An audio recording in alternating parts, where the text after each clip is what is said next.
everybody, to Illuminate, Navigate, Radiate, a journey of emotional resilience. I'm your host, Brandon, and we're back here with another journey segment today. I'm really excited about this journey segment. Again, we get another guy on with me. It's a little bit harder sometimes to get guys to talk about emotions and feelings and perspectives on different things. So I'm really excited that David accepted my invitation to join us today. So I want to introduce and welcome David to the show. How you doing today? Brandon, first of all, thank you for inviting me. And if I can right away touch on me being one of the few guys that accept the invitation to talk about emotions, I will just say maybe this will be a turning point. So I want to right out of the gate to say that let's hope this will be a turning point to have more men. Thank you again for the invitation. And I just want to take the opportunity because I don't know how many people will stick around to listen to the full conversation. I know it's tricky to get people to give their full attention to something online. So I want to take these first couple of minutes just to thank you for the way that you reached out to me. If there is something that I can share, some value from this conversation, maybe the most important will be this right here: to be genuine and not to be afraid to reach out to people and just show who you are. What are you called to do? Because the way that you approached me, the message that you sent right away felt like you care to have this conversation with me, and in general care to have conversations with other humans. So if people stop listening halfway through or right now, I'm at least glad that they get to hear this. So thank you. And everyone listening, if you don't get any value from me, you can get value from Brandon being a genuine human being. And in this fast-paced digital age and often age of fake people, someone approaching another human being on a authentic basis, and hopefully developing something that will provide value to other people as well. Yeah, no, I really appreciate that.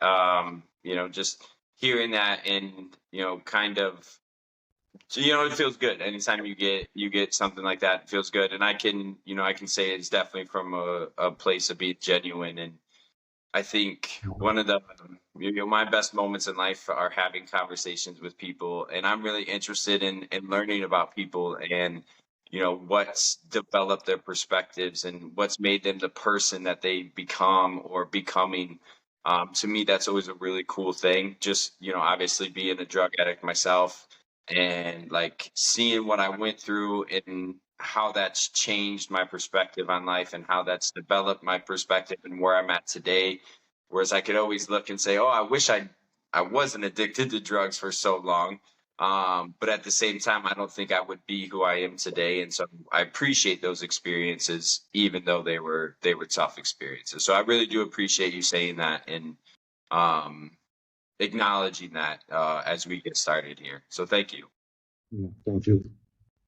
Yeah, so just kind of like introducing yourself a little bit more and giving us a little bit more background on you and where you're from. If you want to, just kind of jump into your experience a little bit, how you grew up, and, just kind of what was those early years of life like for you?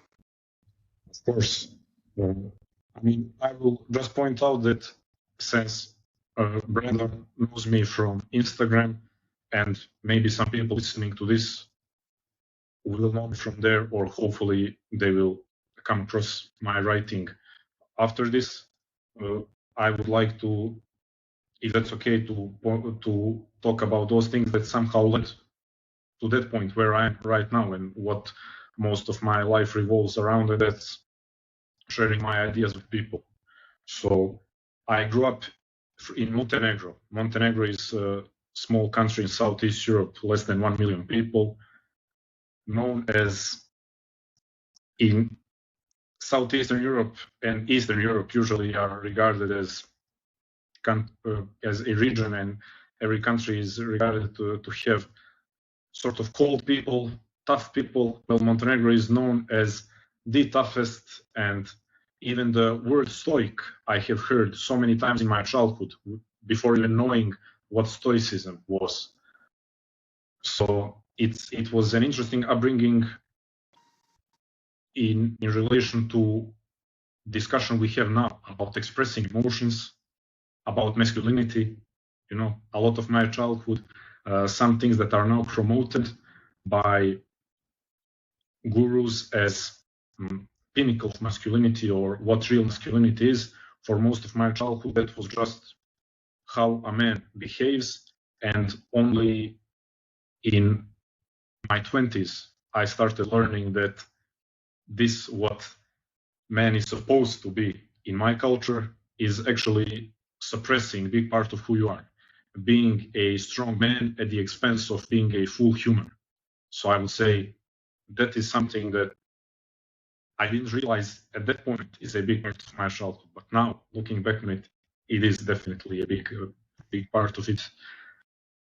That strong culture oriented heavily towards masculinity and towards not expressing your emotions. And even in my, let's say, close circle, broader family, I would say that my family members are known to be maybe some of the most extreme examples of it.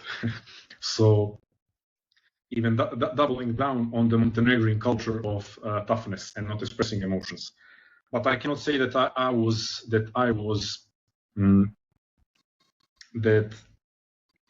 being held back in that sense. I really cannot say that I was a creative kid that was allowed to express who he was. But as I was growing up and turning from a boy to a young man, which in my culture takes place around, I don't know, early teenage years, I would say, and losing my father at the age of 12, 13, I'm not sure, then even bigger necessity to become a man.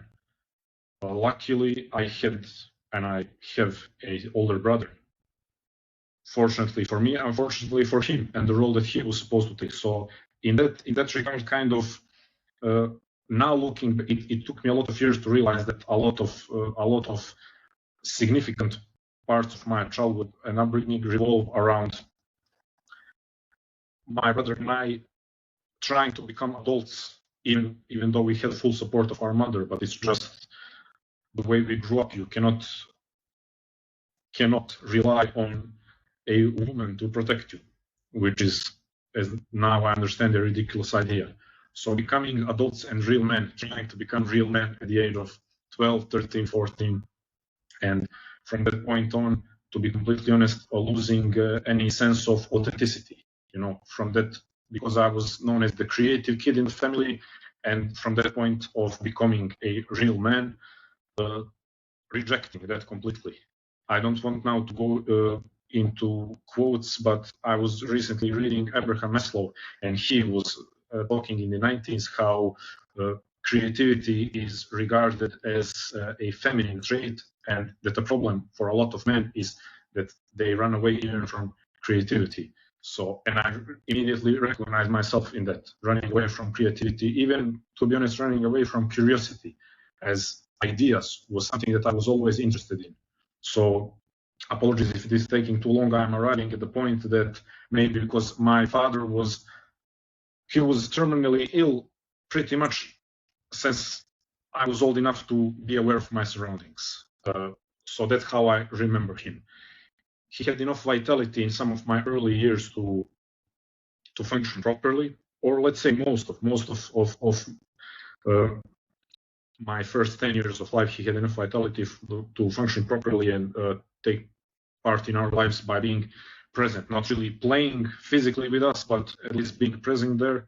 But I would say that my journey of getting interested in philosophy started when I was 3 or 4 years old, because already then I was faced with the realization that people die. Because already at the age of 4 or 5, we were being prepared by our family, my brother and I, that our father will die soon, because that's what they thought. His illness was unpredictable and it was terminal illness. So from the age of 3 or 4 up until the age of 13, any month could be the month that he would go away. So I would say thinking about that, thinking about the fact that humans die, is something that entered my consciousness at a very early age, and I cannot say that I was tormented by those thoughts, but they were present. And then somewhere in high school, late high school, I mean, I can be open at this podcast and say I strayed away from. First couple of years, I was just working out, trying to be that archetype of the strong, vital man. But obviously, I was going against myself, going against a lot of who I am. And as I'm still trying to figure out, maybe that frustration or that confusion of going against myself led to experimenting with a lot of substances. First, of course, alcohol, and then other things, which led down a pretty self-destructive path that luckily my brother didn't go down that path. He went down another path, but he was scary enough for me, even though he was 2 years older, scary enough for me that I abruptly stopped that downhill spiral just out of fear of him. So maybe to someone listening to this who hold some resentment towards their siblings, as I did towards him at that point, sometimes it's good to have someone to be afraid of. Especially maybe for young men who don't have fathers, sometimes it's good to have someone to be afraid of, because if I was not afraid of him, physically afraid of him, who knows what would happen, since I didn't know how to pull the brake on me experimenting and indulging in self-destructive activities. But when it did stop, I kind of started finding myself again, one step at a time, started getting back on the right track, and that led me to questioning what were the things that I was interested in when I was a kid. It took some time to realize that is what I should do, to get back to when I was a kid, when I still wasn't burdened either by the idea of being a typical strong man, but also not burdened by the self-destructive path. And I realized that I was always interested in ideas. And in high school, when I was not in the proper state of mind most of the time, the only two subjects that I found interesting were psychology and philosophy. And I somehow connected the dots that one of the ideas was, even back, maybe I was 5 years old, I vividly remember the moment when I first time thought to myself, if this is going to end, if life is going to end, because I see that my father is going to die any time. If this is going to end, what is the proper way to live it? And that is the ultimate question of philosophy. That is what philosophy was supposed to be about, not about trying to use big words to impress people. It was about how to live this time that we have here. And after connecting those dots, I just started using my free time. I skipped an important part, which is that after high school, I successfully attended and finished aviation academy to become air traffic controller. So in a country that is economically struggling, I was very fortunate to get that opportunity to finish. I have to give myself credit to put in the effort to actually finish those exams and to achieve some sort of economic stability at the very early age of 21, which is Montenegro actually has some of the highest average age of people becoming independent. Montenegro is famous for children staying. I mean, that is something that you probably cannot relate to. Montenegro is famous for children staying in their family home until like 30. So at the age of 21, becoming financially independent, I was struck with existential crisis, to be honest, the very first month of my work, realizing, is this it? okay, I now have a job and that's it. Because I don't see, if I follow what my colleagues are doing, I don't see what else there is for me to strive towards in life. Because that was the only goal for everyone, just to reach economic security and stability. And if I have reached at 21, I started panicking, to be honest. And then parallelly to that was my connecting of the dots and saying, okay, let's use our free time to read and to dive into philosophy and psychology as a tool for living this life and figuring out what is it that makes me or maybe other people feel discontent with just living. And now I'm not talking about what people usually they have this way of presenting what is the rat race and then talking about striving for something higher purely in material sense. I respect anyone who does that, and of course we all want to be well off, but it was this part of what makes people, and I will be curious to hear what was your experience, what makes some people, I don't like to use the word troubled, but I have to say troubled just in the face of existence and life, while other people are able to just go through life as it is. Why some people why they cannot feel at ease in the face of life when they are not faced with any specific challenge? And that's how the journey of philosophy and psychology started. I started just wanting to have an outlet, creative outlet, started sharing my thoughts on what I'm reading, sharing my thoughts online slowly.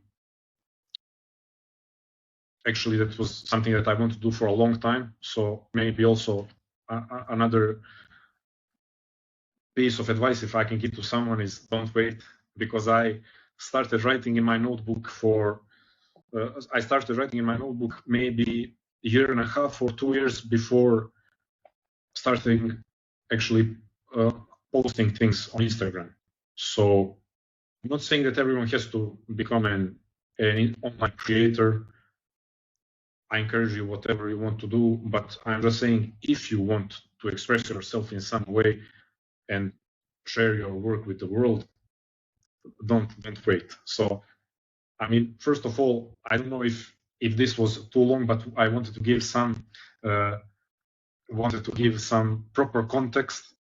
But from that point on, me starting to write, and there is somewhere along the journey, after 6 years of working as an air traffic controller, I left that job and started traveling the world.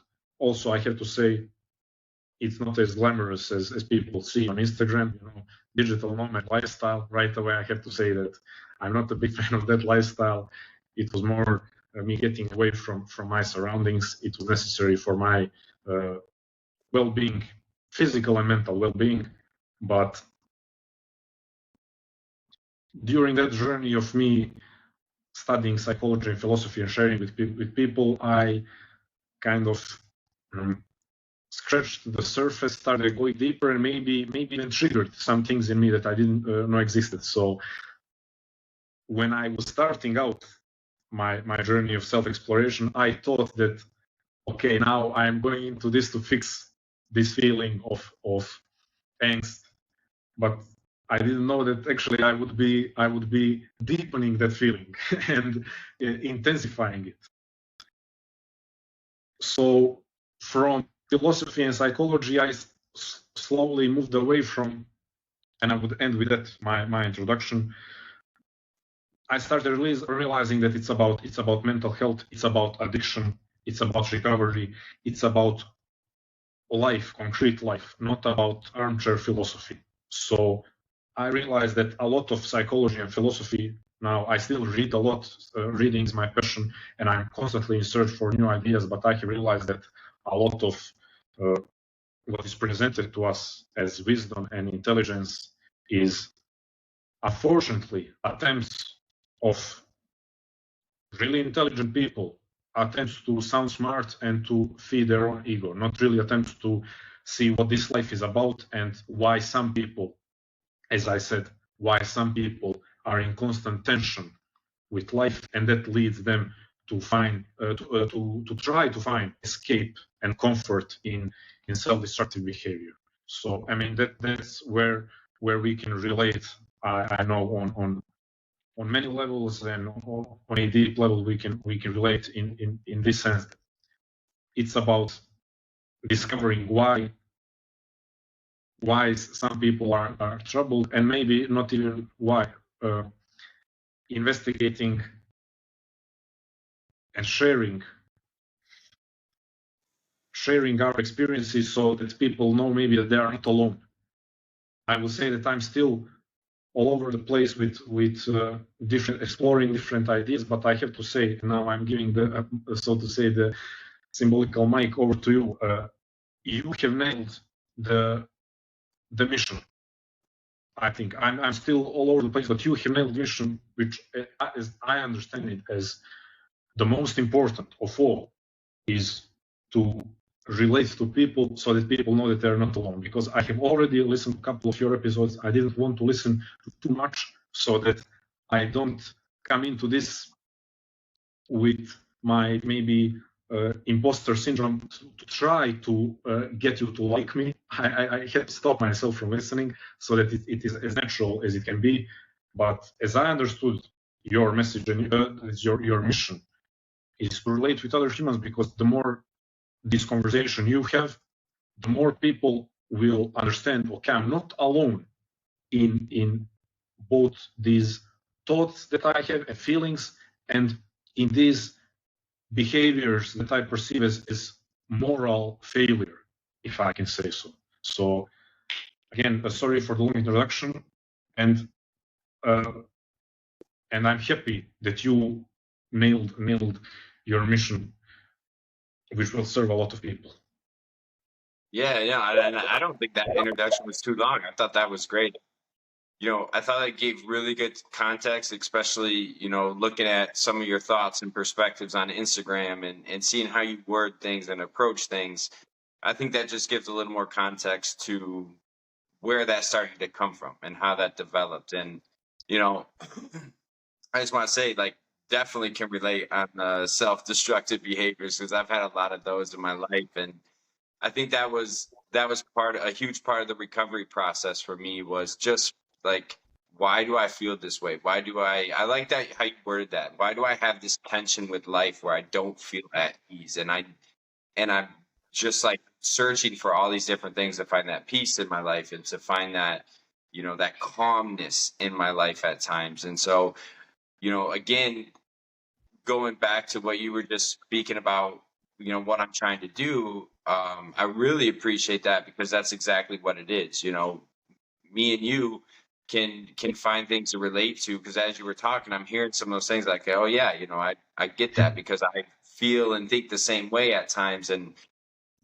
to me, that's so cool, right? I mean, that's why I like doing this, and I like sharing those experiences, because even though we're on two separate sides of the world, grew up in two different countries, and we're at two different places in life, there's still a lot we can relate to and have a conversation with. And I think when we take the time to listen to people and understand where they come from and their perspectives, we can be more empathetic, we can be more understanding, we can be more caring, which there isn't seem to be a whole lot of that, at least over here right now.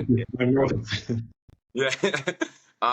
So I want to just go back a little bit to like growing up there, and growing up in a place where, it is, you have to be a strong man. I think we get that over here as well, maybe not as intensely as what you grew up in. But did you have those conflicting feelings growing up, where that just didn't feel like you wanted to be creative and express yourself a little bit more? Was it conflicting for you growing up? Did you realize it was conflicting for you growing up? Or was it like you didn't kind of realize that till a little bit later on? That's a great question, and I have to say that for me there was no conflict initially, because again I was fortunate. I have to say that although my family natural inclination of both my mother and father, if you look them from far away, they're just natural, and that's common for Montenegrin people. But once again, for my family, it was really, really pronounced. If you look from far away, you would think that these people are constantly angry, but actually, it's just how that's how we go through life. But as soon as we get close to someone, you see that actually we are pretty friendly people, as my parents were. But I want to say that they were supportive of me. I cannot say that they were supportive as maybe when I see some actor or artist saying how they really pushed into exploration, self-exploration, and expressing themselves in any way. I was not held back in any sense, but I cannot say really that I was encouraged intentionally. It was I had the freedom, but where this conflict that you're asking about, it comes up around this time where my father passed away, and my brother was preparing much longer than me to become a man, real man, because my father, we knew that he was terminally ill. So around that time, it was that conflict arises that I didn't realize it at that time.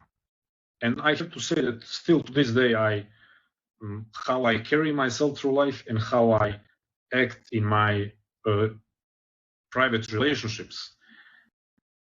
I often joke, for example, I can be honest here and openly say with my girlfriend, she's not from Montenegro, there is an ongoing joke between us that I'm a real man, but real man, it's sort of a joke because for her it's really unusual, some of the things that I consider important in the way I carry myself. So I'm still very much, I would say that I moved away from a lot of the negative aspects of that, but it's part of who I am, and some parts of that Montenegrin culture I respect and will continue to carry on with me. But that conflict was more about what I said earlier, and maybe I hope that people will be able to relate to this. It's amazing to be a strong man, but I think we are failing to realize that it's amazing to be a strong man. It's amazing to be a loving woman or a strong woman or whatever it is that you want to attach to a woman as this is what a woman should be. This is what I mean. That's all amazing, but I like the expression of being full human. That's also something I picked up from Abraham Maslow.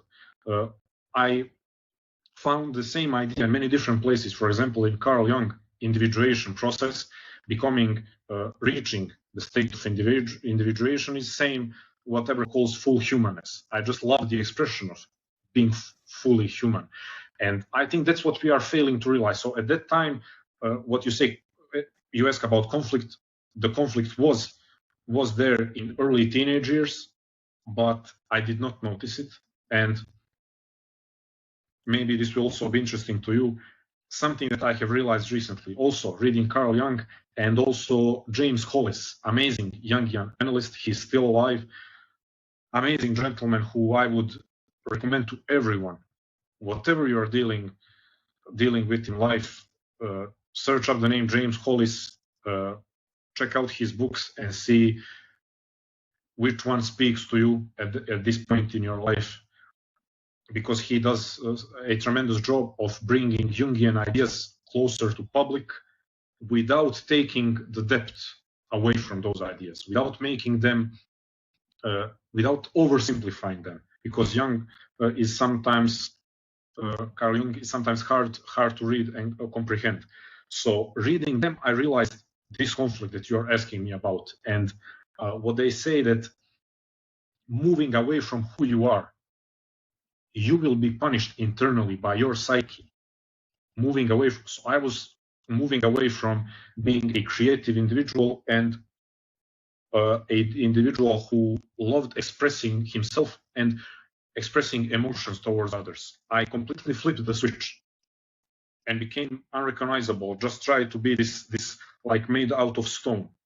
And then the next stage was complete complete darkness and self-destruction. So I kind of tried to decipher what happened and came to this realization, what Carl Jung says, that you will pay the price of your psyche punishing you with the state of neurosis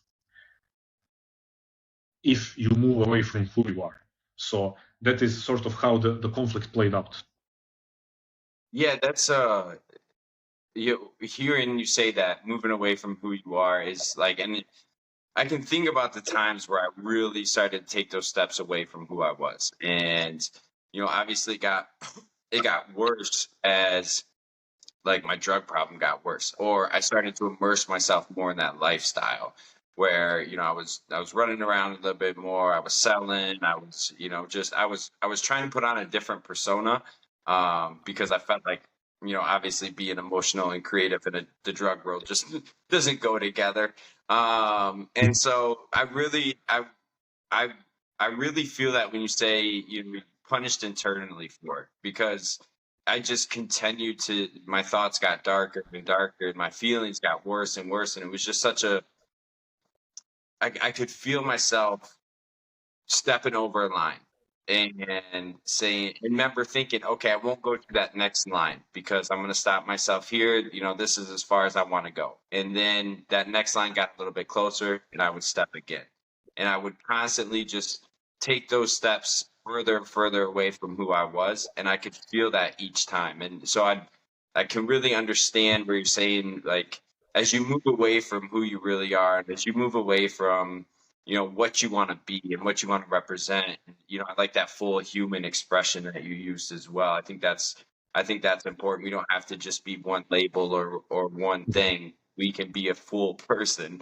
But as you start to move away from that, it's really tough to deal with. It's really internally, it's really like externally, it looked like I was dealing with it okay at times, but internally I was just like, I was exhausted, I was tired, I was stressed, I was depressed. And it was just that constant battle of, do you really want to take that next step? Do you want to move this much further away from yourself? And in that self-destructive behavior, on drugs, making bad decisions, it's like, yeah, I can take one more and I'll be all right, even though it just gets worse, right?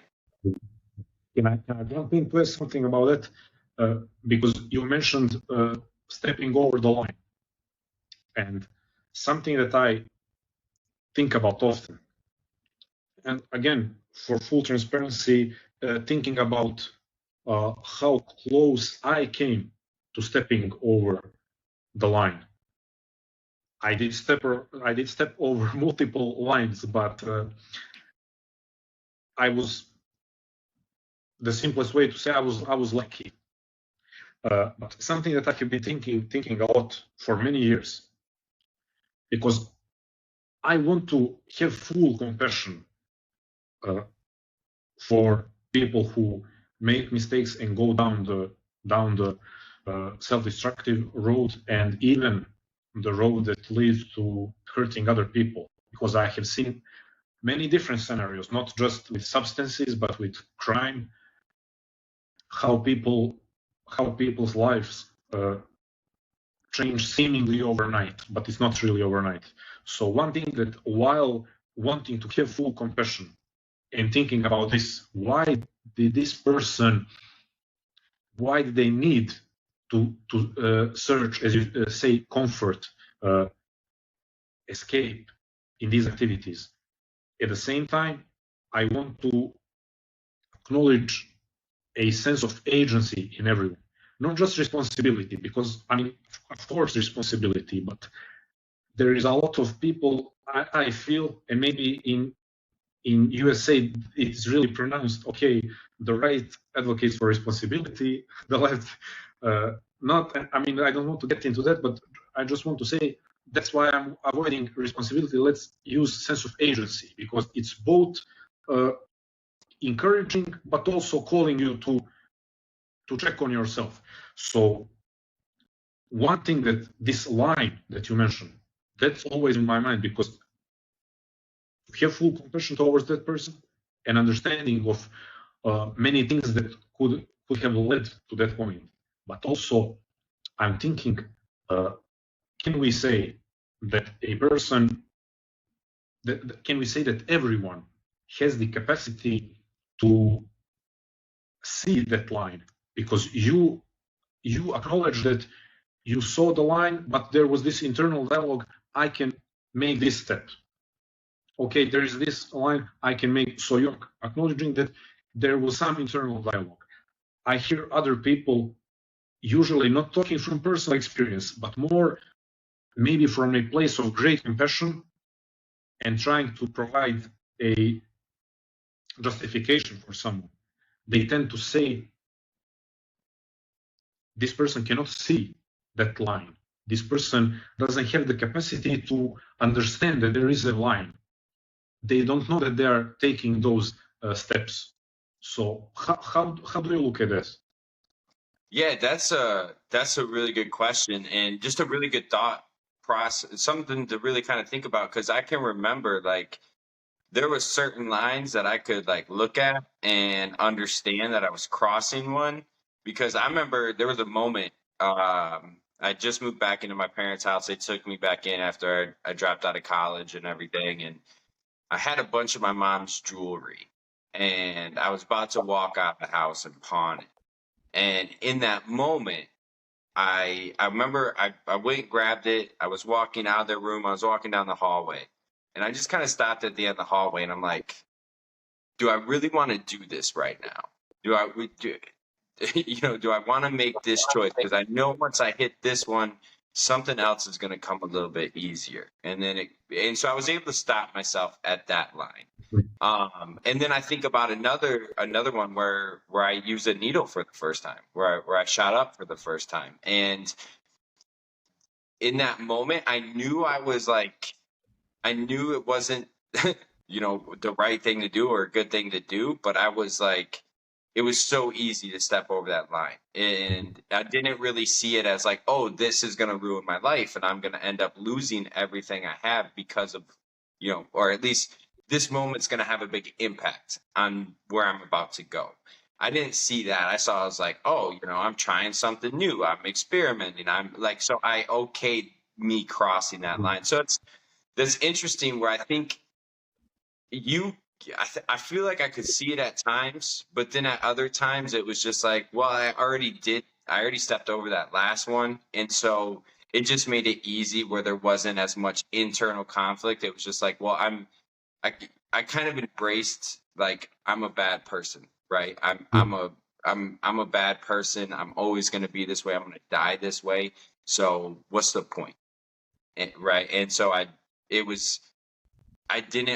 wasn't always able to recognize that line for what it was. And as I got worse and worse, those moments of clarity became less and less. I understand. If I can just make I would like to make a comment on so many different things that you said, but now because you said this part of accepting I am a bad person. As someone who has had that thought for in multiple different at multiple different points in their life and understanding that I have not experienced what you have experienced in that sense, and trying to imagine how it was for you at that point. If I felt hopeless, how much more intense the feeling was for you. And first of all, deepest respect for the courage to even look back on those times. Deepest respect for now being here and being able to have these conversations, because I think often about what you're saying and can I ask what was the biggest lesson or the biggest help in moving away from this thought, this idea, this, what I would even say that was like Kierkegaard, Danish philosopher, first existentialist. he has this thought of subjective truth. That's what has hold the most weight in your life. So you believing and you accepting that you are a bad person, that is more of a truth in that moment than than this in front of me being a table or I'm sitting in a chair. So hard facts don't hold much weight in life. So for you to be able to move away from something that was actually you held it as truth, what was the biggest, not turning point, what was the biggest help for you, and maybe the best message that you would have to share with someone who is thinking the same thing? Yeah, that's it. That question is that question of asking myself, am I a bad person, or convincing myself I am a bad person? That's one that even, I'm clean and sober for just over 9 years now. And that's one that I even struggled with getting clean. Was like, I remember I would sit there sometimes and I would be like, and the thought process would be, am I a bad person pretending to try to be good right now? Or am I a good person that just made mistakes and messed up and I'm trying to make them right? And really, I mean, getting off drugs was a big help, because then I kind of think a little more clear, and it wasn't always clouded. But I struggled with that for years. Even off drugs, I would just stop and I would think to myself, all right, am I a bad person still pretending? Like, when is this going to end?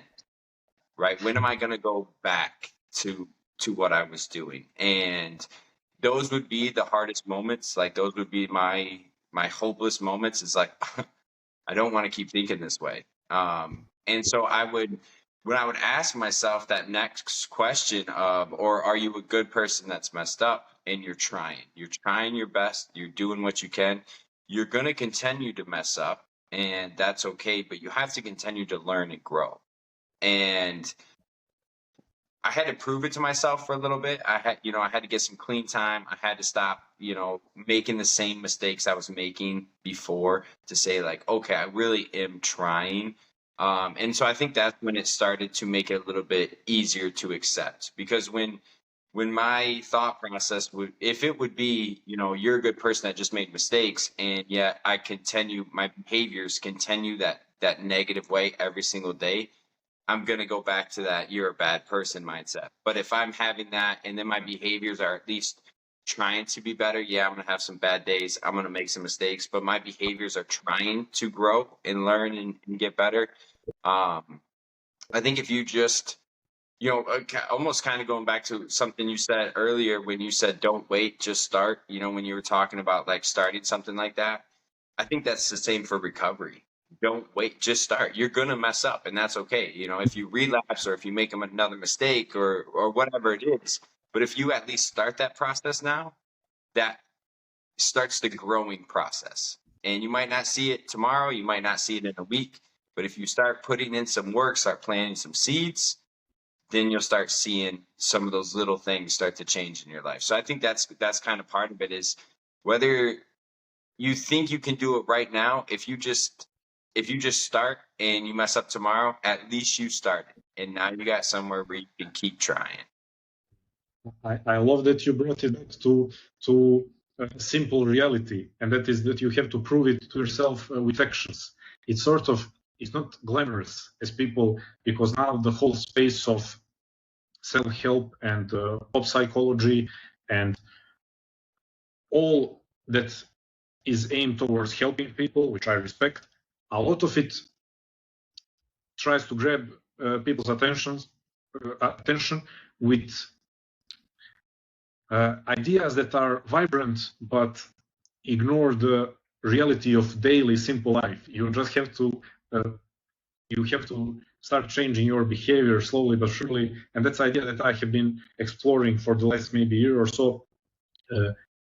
Behavior-oriented life, which leads back to, I don't want to dive deep into it right now, not to take too much time, Japanese therapy that was Morita therapy that was developed to treat anxious people. And it's all about instead of mood-based and emotions-based life, action, that is behavior-oriented life. And I myself, I was talking so much about emotions and expressing yourself, which I stand by. But in terms of helping yourself move forward in life, it's beautiful to express your emotions, express anything that you feel, but something to guide you, especially guide you in getting unstuck. Behavior, actions. So I love that you provided an answer that anyone who listens to this, it gives them encouragement, but in the same way, challenges them. It puts a challenge in front of them. Here is you can do it. You receive the encouragement, but also what are you going to do about it? So I love it. Well, and I like what you just said, that has some guidance to being unstuck, right? And I think that, that's another reason I like talking to different people and hearing, what you've done or what somebody else has done, because there's so many ways we can work on ourselves and grow. There's not like a one-way book that everybody can read and then everybody's going to be fine. I think it's a lot of actively listening to other people and then taking away, something that can have an impact on your life, and then trying, again, kind of going back to what you just said with just starting to get unstuck, and starting that it takes a little bit of work, and we can express ourselves. And I really feel that expressing yourself, vulnerability, sharing experiences, I feel like that can provide so much growth. But you also have to have those steps and actions and behaviors that are going to, so that way they kind of go together, right? Because you don't, again, going back to that conflict part, if you're doing or saying one thing, or if you're doing and acting one way and then you're feeling and expressing something else, you're always going to have that conflict, and it's going to be hard to like just be you when everything's going against each other.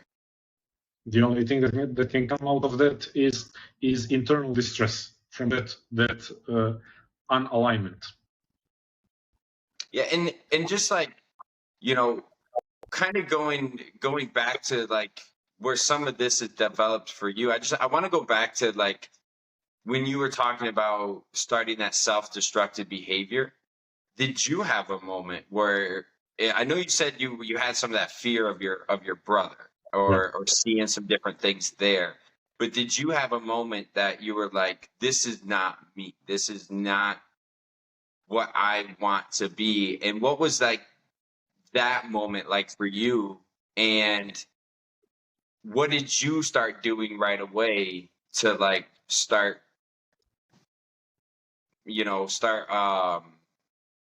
reaffirming what you believe and who you are, and start your recovery process from getting yourself away from that, and then truly focusing on what you want to be about? Yeah. I can say that it started with alcohol, and now I will not be advocating against alcohol for everyone. I don't like talking in absolutes. Just my relationship with alcohol, ever since the first sip, it's something about it that never in my life have I had one beer, never in my life. And I'm that type of person. I mean, this is first time sharing this publicly, that if I get into the groove, so to say, with alcohol, nothing is off limits for me. Nothing. I was just extremely fortunate. Now I realize that I grew up in Montenegro, that was still somewhat conservative, and the capital has 300,000 people, and there is not much to do after 1 or 2 in the morning. So I can just imagine that same person living in a city that has millions of people and many more opportunities for self-destructive behavior, supported by partying, let's say.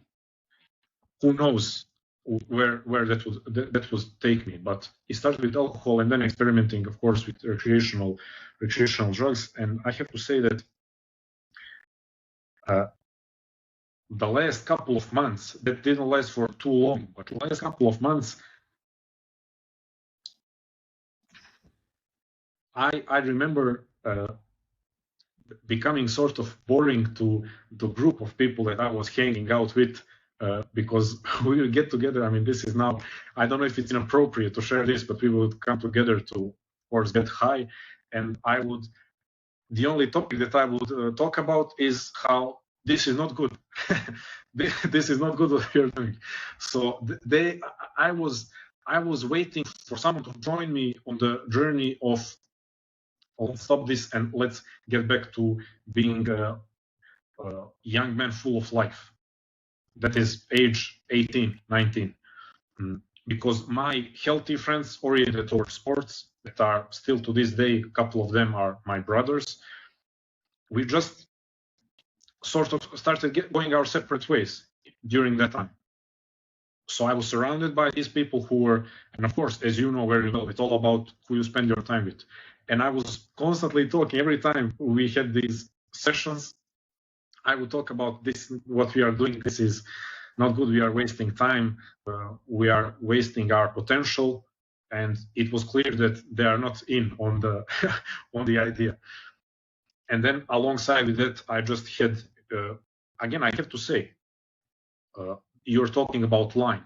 I have stepped over many lines, but there was a day when my brother entered my room and he said, I heard that you were not in school for a full month. What were you doing those days? And I mean, he threatened to basically, if he found out who were the people that were giving me access to these things, I knew that it would be a conflict, not just a mere physical conflict. I mean, verbal conflict is not even an option there, but someone would probably end up in a prison, another person would end up probably in hospital or dead. So I have to say, again, it's maybe it doesn't serve me well to say that I have to give credit to fear, because I kept stepping over the lines. And now someone listening to this, I mean, I would love to say that I made a conscious, I was preparing to make, to move away from those people. But it took someone to be afraid of. So I don't want this to discourage someone listening, someone who doesn't have an older brother or a father to be afraid of. I don't want them to be discouraged. You are a proof. You are a proof that you can make the choice of stopping and saying, okay, I stepped over 100 lines, I will not step over this one. So I just want to be fully transparent and not give and not make out of myself some superhero that was at all times taking full advantage of human power of self-agency. So that was it for me. But there was this awareness at all, not at all times, but it arrived pretty quickly. This awareness that this what I'm doing, this is not me, this is not right. But again, okay, I can stop. I will stop. I will get my life sorted out. So delaying. So that's how it played out. I mean, I wish my answer was a bit more glamorous, but maybe the only right thing to do is to present it as it is. Yeah, I think that's I think that's a great answer, and it's something I can really relate to, and that's why I don't even, that's why I like to focus on our perspectives and thoughts and feelings, because sometimes when we look at external things, it's like, well, it wasn't quite like what you did, or it wasn't quite like what you did, but I was with those same friends getting high, 18, 19 years old, and I went to a college on a soccer scholarship at that point, and when I was around my teammates, and the ones that said you're doing too much, you're getting high too much, maybe this isn't a good thing, Brandon. I was like, I'm not hanging out with you. I'm gonna go hang out with the people that want to get high all the time and make these bad decisions with me. And I think that's something we can, everybody can really relate to that. And it's, I found myself gravitating to those people that didn't want the best for me, didn't, or maybe they did, but that's not how we expressed it, right? We were always getting high. We were making bad decisions together. They wouldn't be like you being like, oh, maybe we shouldn't do this. Yeah. Yeah, I wanted to keep moving away from people that questioned what I was doing and just Mhm. did it with me. And because it made it easier to make those bad decisions. And that's where I was at in my life. But I think that shows that, again, it doesn't matter what step, like you said, maybe we've only stepped over 2 lines, maybe we've stepped over 1,000. It doesn't matter where you're at in that ladder or those lines in the sand.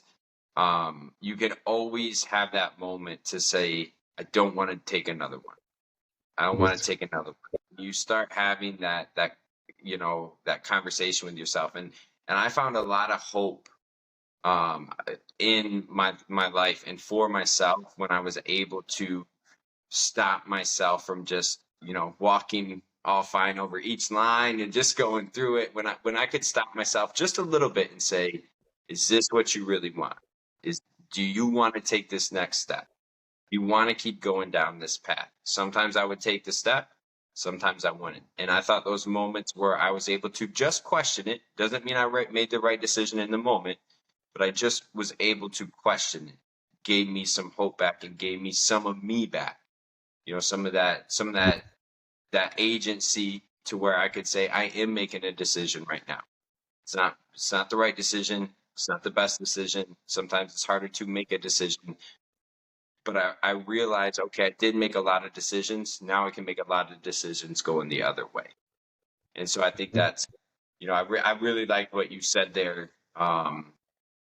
Just how that looked for you, because I think that's what's important is it can look in so many different ways. It can Different come way. from a sibling, a parent, a friend. It can come from yourself. It can come from your higher power, whatever that may be.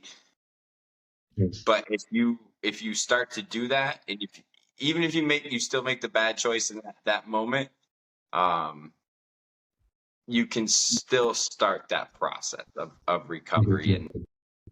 And just going into what I see from you in what you're doing. And I really like it, and I'm going to put the link to your Instagram in the description as well, because I would highly encourage people to go check you out, look at some of your messages, your perspectives, your wording, and I don't I don't know if you like consciously think about this, but your tone and your body language when you're like talking through some of that stuff to me is really important as well. And I see that in what you do as well. But like as you're continuing down that path of recovery, what does that do for you when you're able to express yourself and put it out there and see other people like, oh yeah, you said that perfectly, or I can really relate, or this really helped me today? What does that do for you in your growth in your life?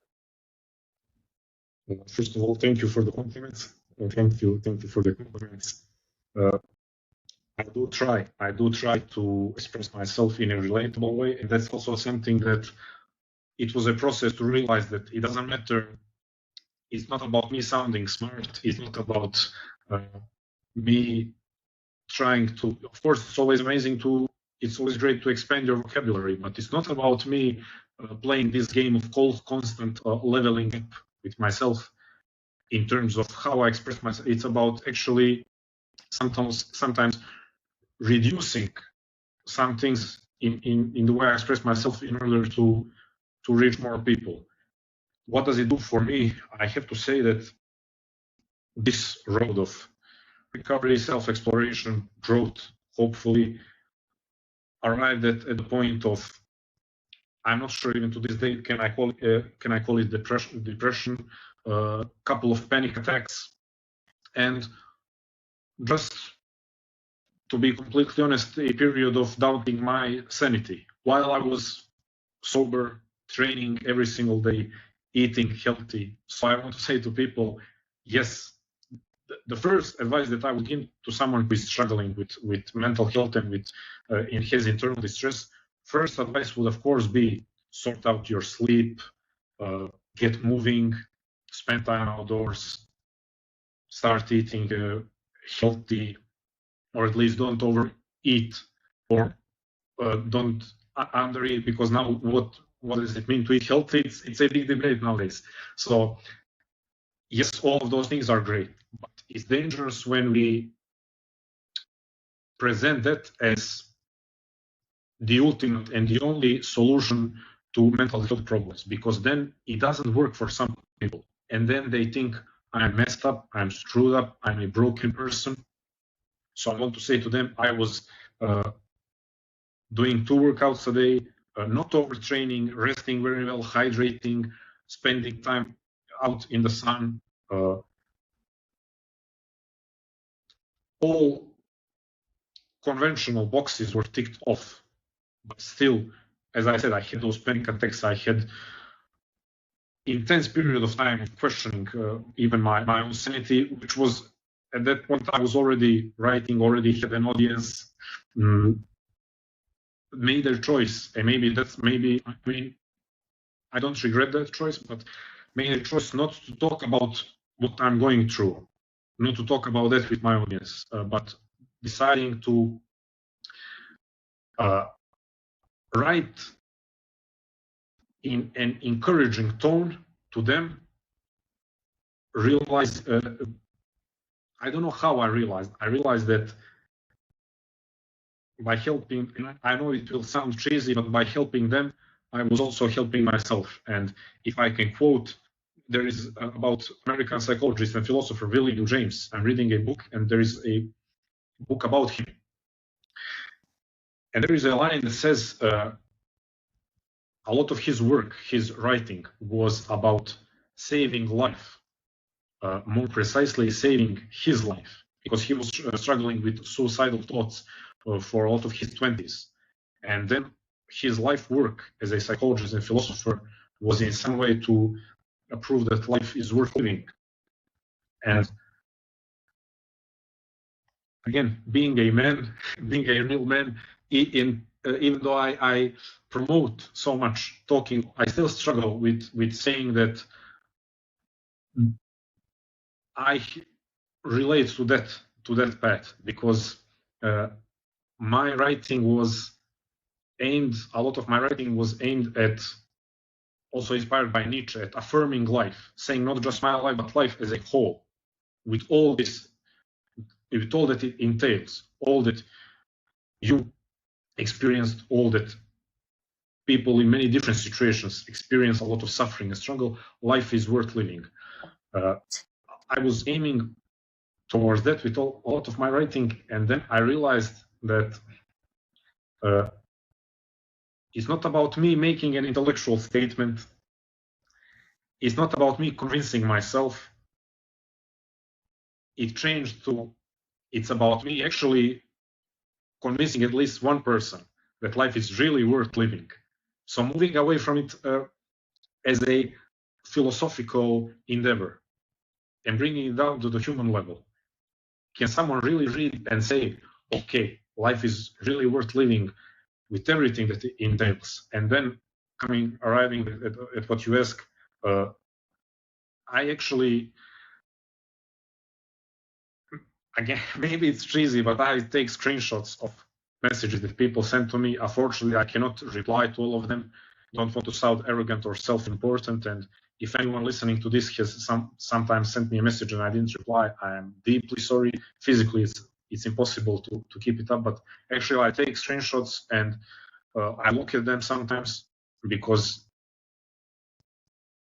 I remember in 2022, summer 2022, when I was really, really struggling, like to get through the day, one person sent to me a message saying, I just got a divorce, and around 40 years old, I just got a divorce and feel like my life completely fell apart, and there is no point in now starting over. And that person said, I spent the whole night reading your posts, and now this morning I'm starting my day convinced that I can recreate myself and start life over.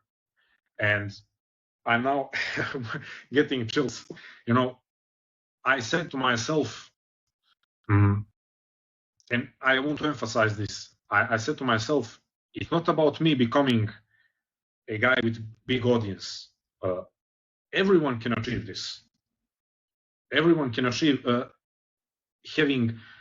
I arrived at that point sharing my writing online. But I thought to myself, like, this is everyone can achieve this by talking to your colleagues, talking to your family and friends, and maybe a story that you share with your family member will share with someone else.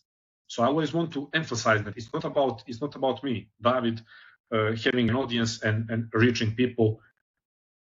I'm just experiencing what everyone can experience. I'm experiencing it in a different way in this strange digital age. But what it's doing for me, it's of course providing me with a sense of purpose, but also constantly reminding me that it's not about me. It's not about me. Nothing that I do. And that has been the most liberating feeling, you know, during that year of big struggle. And as I said, really doubting my sanity. And if I can say, also looking back on my troubled years and saying, wait, maybe I was just lucky that I got out of that, and thinking the same thing like you, am I a bad person? And again, at that point, I'm sober completely for years. Everything is sorted out in my life for looking from outside. But I'm thinking, am I a bad person? And am I bound to go back down that self-destructive path? And then seeing people say that they resonate with my writing, I'm telling myself, wait, it doesn't matter. It doesn't matter if you're a bad person, because now you are spending your time and energy wallowing in these thoughts and these feelings. Am I a bad person? And I kind of give myself tough love. I like to give myself kind, compassionate love, but I also like to give myself tough love. And I told myself, I would tell myself often during that period, it's not about you. It's not about you and you thinking, why is this? Why do I have these intrusive thoughts? Is my sanity slipping away? I mean, to everyone listening to this, seek help. I'm not advocating to take the project I have taken. I had the great fortune of receiving feedback from people that I'm helping them, and then me saying to myself, it's not about you. I truly believe that the more time we spend thinking about ourselves and our thoughts, the easier it is to slip down that path of self-destruction. Maybe self-destruction purely through thinking, not maybe through behavior, maybe not engaging in consuming substances, maybe just self-destruction in the form of thinking.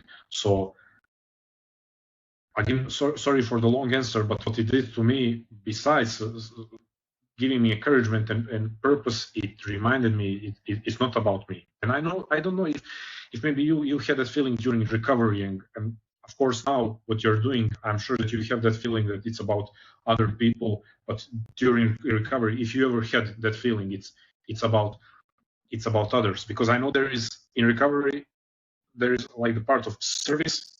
If I'm not wrong. Yeah. No, I think I agree with a lot of what you just said. And I think in recovery, the idea is there's some selfishness there, right? So that way you can work on yourself, you can do the things that you need. And like you just said, I think it's important to point out that recovery or the way we seek help isn't the same for everybody.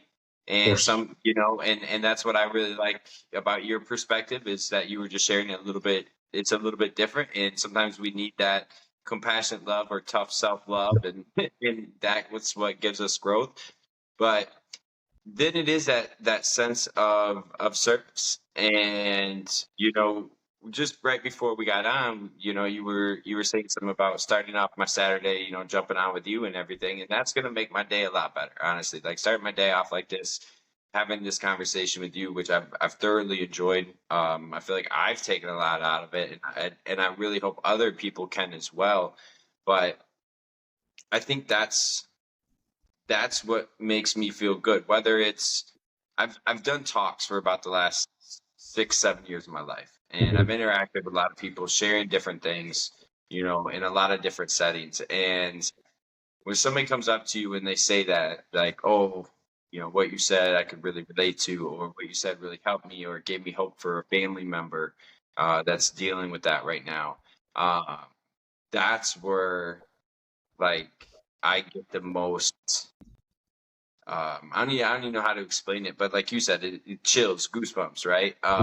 It just feels so amazing, and it brings much more purpose to my life, and that's what gives me purpose. And I love what you said, that when you could, when I'm sitting there thinking about it, am I this? Am I that? Am I, it's like, that's not the purpose of life. Is not about me. And when I get out of my own head, and when I do things as in service, or have these conversations, or just do something for my family, or even something small, it doesn't always have to be something big. um that's where I feel the best in life. And when I'm only thinking about my thoughts, and I'm getting in that cycle, that's where I make bad decisions. So I really like what you said there, and I think that's great advice. Sometimes if you're stuck in that cycle, see what you could do for somebody else. And I bet that helps. I bet that helps pull you out of that cycle a little bit more. Amazing. That's actually something that I had reading about recovery. For the last year, I realized that that's where a lot of wisdom, a lot of wisdom for people who are not necessarily dealing with addiction, but dealing with mental health issues. A lot of help I found, and a lot of help and wisdom. As I told you in our messages, I can share here. As I told you, I have found that recovering addicts are some of the wisest, most compassionate, and most relatable humans that we have on this planet. So that has been one of the, I can say, one of the biggest turning points in my journey of even intellectual development, realizing that, as true as it is that human history is full of great thinkers that have written amazing books of philosophy and later on psychology, when you listen to a recovering addict, it's 9 times out of 10 your soul is touched, and it's like you've received the best hug ever, because you know that you are not broken or messed up. There is something in every single human being, something that we perceive as broken, wrong, messed up. Different schools of philosophy and different religions interpret it differently, but there is something that can lead us down that path. So, especially coming from a conservative background, you know, I hope, first of all, I know that you will do great things with your mission, and I will try to contribute in this specific matter of helping people realize that even someone who's currently an addict is struggling and trying to get into recovery, and recovering addicts, if you're coming from a conservative background, that is something unknown to you. Those are not monsters. Those are actually people, if you took the time to listen to them, and if you open both your mind and heart, you would realize that those are some of the most human humans. And people will, I think when I say some of the most humans, I hope that people will understand what I'm trying to say. Well, I don't know if it's just me being a recovering addict, but I completely understand when you say human humans. I think that makes a lot of sense. And just again, I've thoroughly enjoyed our conversation. I'm looking forward to having more conversations with you, and Definitely. looking at what you're doing, and just, like I said, to me, there's a lot of great things there. And so I really appreciate you taking the time to come and do that and share some of those perspectives. I know just for myself, again, not only being able to take some different words and think about how they work in my life, but also just to hear the that I can relate, that we can relate in different ways, and yet you know, we're on different parts of the world. And that to me is a really special thing that I think is amazing, that when we take that time to see that and we have that conversation with somebody, doesn't matter where they're from, doesn't matter where they grew up, doesn't matter what they've been through, you can relate to them as a human, and that can be the most important thing. So again, I'm going to put your links and information in the description, so please definitely go check them out and support and look at that messaging. But I want to leave you with the last word, as we wrap this up. So if you want to just throw out one more little bit of wisdom, advice, perspective, and that'll wrap us up. That's it. First of all, thank you for giving me the last word. I would like to. I wanted to ask you if I can read a quote that has been on my mind for uh, quite some time. And when we started our conversation, and when I looked at what you're doing, because I have realized